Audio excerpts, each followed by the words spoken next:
Hello दोस्तों, नए video में आप सभी का फिर से स्वागत है।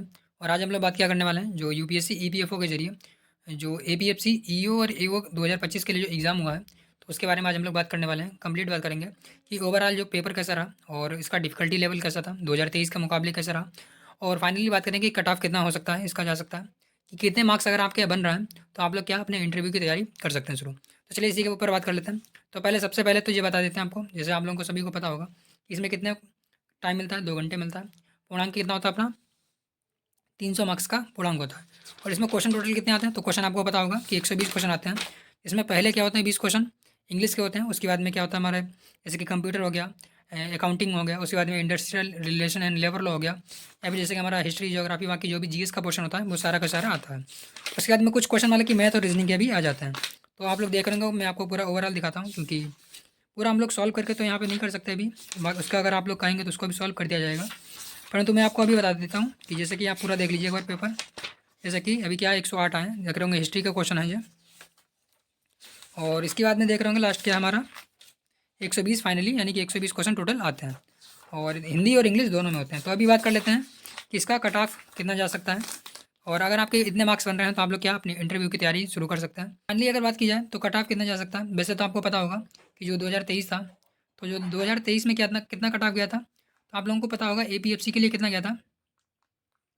एपीएफसी के लिए कट ऑफ गया था 178। तो आपको पता होगा एपीएफसी के लिए कट ऑफ कितना गया था, 178 गया था। और वहीं जो अपना ईओ और एओ के लिए होता है तो उसके लिए कितना कट ऑफ गया था, तो उसके लिए कट ऑफ अपना गया था क्या, ईओ और एओ है, इसके लिए कट ऑफ 2023 में कितना गया था, 138 के अराउंड में गया था।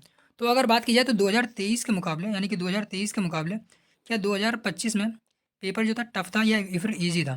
तो मैं आपको सीधे सीधे मतलब कि डायरेक्टली बताना चाहूँगा कि, क्योंकि इधर उधर की बात ना करते हुए, कि 2023 में क्या था, एक तरीके से जो मतलब कि पेपर यूपीएससी ने सेट किया था, वो छात्र जो थे उन लोगों के लिए मतलब कि एक तरीके से अनप्रडिक्टेबल था। क्योंकि इससे पहले जो यूपीएससी बनाती थी ईपीएफओ के लिए पेपर, वो थोड़ा मतलब कि उसका बनाने का डिज़ाइन करने का तरीका अलग था। परंतु एकदम से 2023 में क्या था, जो मतलब कि ट्रेंड था एकदम से चेंज हुआ था। परंतु अगर देखा जाए 2023 के मुकाबले 2025 में लगभग ट्रेंड क्या है, सेम ही रहा है। मतलब कि बहुत थोड़ा बहुत अंतर तो आया है पर कुछ खास अंतर नहीं रहा है। तो यानी कि 2023 के मुकाबले 2025 में अगर बात की जाए तो लगभग यानी कि मीडियम ही रहा। यानी कि 2023 में जैसा था उससे थोड़ा टफ नहीं कहेंगे, बस लगभग उसका उतना ही कह सकता है। तो अगर आप कट ऑफ की बात करें तो कट ऑफ में आपको मतलब कि एक रफ आइडिया बता देता हूँ। अगर किसी के भी मार्क्स क्या 170 ±5 अगर बन रहा है तो वो क्या इंटरव्यू की तैयारी करना चालू कर सकता है। और मैंने ओवरऑल अभी मतलब कि जिसको जो पेपर है वो पूरा एनालाइज करने के बाद में मुझे बस एक ही बात लगी है कि अगर किसी के 4 सब्जेक्ट अगर आ रहे थे, यानी कि अगर उसके 4 सब्जेक्ट अच्छे थे, तो उसका आराम से एक जो मतलब कि इसका प्रीलिम्स वाला जो एग्ज़ाम है आराम से क्लियर होता है। पहला तो सब्जेक्ट क्या है, industrial relation and labour law. अगर किसके जे आ रहा है किसी का, तो मतलब कि आराम से उसका जो है कम से कम नहीं तो 15 क्वेश्चन आराम से निकाल सकता था। दूसरा क्या है, अकाउंटिंग। इस बार अकाउंटिंग भी काफ़ी क्वेश्चन पूछे गए हैं, तो लगभग यानी कि अकाउंटिंग से भी कम से कम 10 या 12 क्वेश्चन अकाउंटिंग से भी हैं। तो अकाउंटिंग, और तीसरा क्या हमारा है अपना इंग्लिश। तो इंग्लिश भी आप मतलब कि देख लीजिए, मतलब कि वो तो 20 फिक्स ही हैं, तो यानी कि 20 क्वेश्चन उससे फिक्स ही आते हैं। और तीसरा अगर जीएस की पोर्शन की बात की जाए, आपको इसमें इकोनॉमी ज़्यादा नहीं मतलब कि मदद कर पाएगा। तो इसमें मदद क्या करेगा ज़्यादा, इकोनॉमी की जगह पे यहाँ पे मदद कौन सा कर रहा है, हमारा हिस्ट्री। इकोनॉमी इतना नहीं मदद कर पा रहा, तो इसमें मदद कौन कर पा रहा है, हमारा जो हिस्ट्री वाला। यानी कि हिस्ट्री अगर किसी की बढ़िया है, तो हिस्ट्री अगर किसी की बढ़िया है तो वो मतलब कि 10 से 15 क्वेश्चन हिस्ट्री में निकाल सकता है। और दूसरा नंबर सब्जेक्ट कौन सा था हमारा, पॉलिटी। तो अगर किसी का पॉलिटी बढ़िया है, हिस्ट्री, पॉलिटी और साइंस, साइंस एंड टेक मान लीजिए आप, तो यानी कि 4 सब्जेक्ट बहुत ही डोमिनेंट रहे इस बार अगर जीएस की बात की जाए। बाकी जो इसका मतलब कि स्पेशल जो होता है, जैसे कि industrial relation and labour law हो गया, अकाउंटिंग हो गया, इंग्लिश हो गया, तो उसका अगर इतना आ रहा है तो मतलब कि वो तो आपको पता ही होगा लगभग कितने आ जाते हैं, इससे 50 क्वेश्चन यहाँ से बन ही जाते हैं।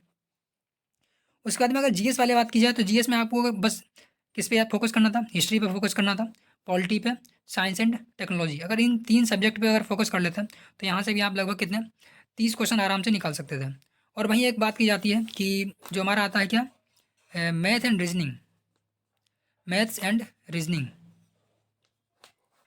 तो इसकी क्या हुआ, तो मैं आपको सीधे सीधे बताऊँ, मैथ और रीजनिंग आपका कितना भी बढ़िया हो, जिसने मैथ और रीजनिंग को अटैम्प्ट किया है उसका क्या होगा, यहाँ पे टाइम कंज्यूम भी होगा, यानी कि टाइम थोड़ा सा दिक्कत आई होगी।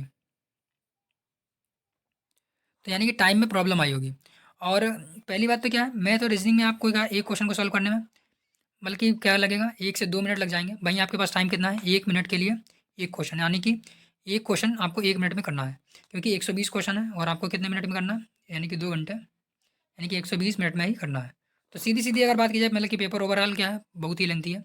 तो आपको क्या है, इन 4 सब्जेक्ट पे जिसका फ़ोकस था, यानी कि इन 3 सब्जेक्ट इस पे और ये 4 सब्जेक्ट जिसके क्लियर थे, उसका क्या है पेपर ओवरऑल बहुत अच्छा रहा होगा।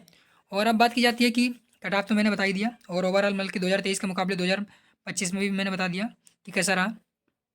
2023 के मुकाबले 2025 में यही मैं कहूँगा कि प्रेडिक्टेबल था, यानी कि 2023 के मुकाबले 2025 में क्या था, सेम लगभग वही डिफ़िकल्टी लेवल था, यानी कि मॉडरेट टू डिफ़िकल्टी ही कहेंगे।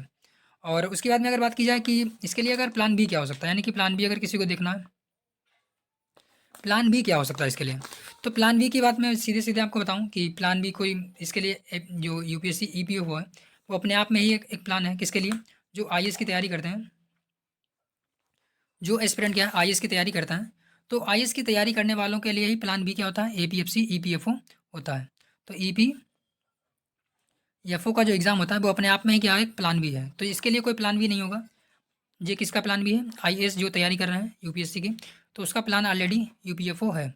तो इसको कोई मतलब कि प्लान नहीं कहेंगे। तो सीधे-सीधे मैंने आपको सारे पॉइंट क्लियर कर दिए। पहला तो कट ऑफ कितना जा सकता है, अगर किसी का 170 प्लस माइनस 5 बन रहा है तो वो अपना मतलब कि एक तरीके से इंटरव्यू की तैयारी कर सकता है।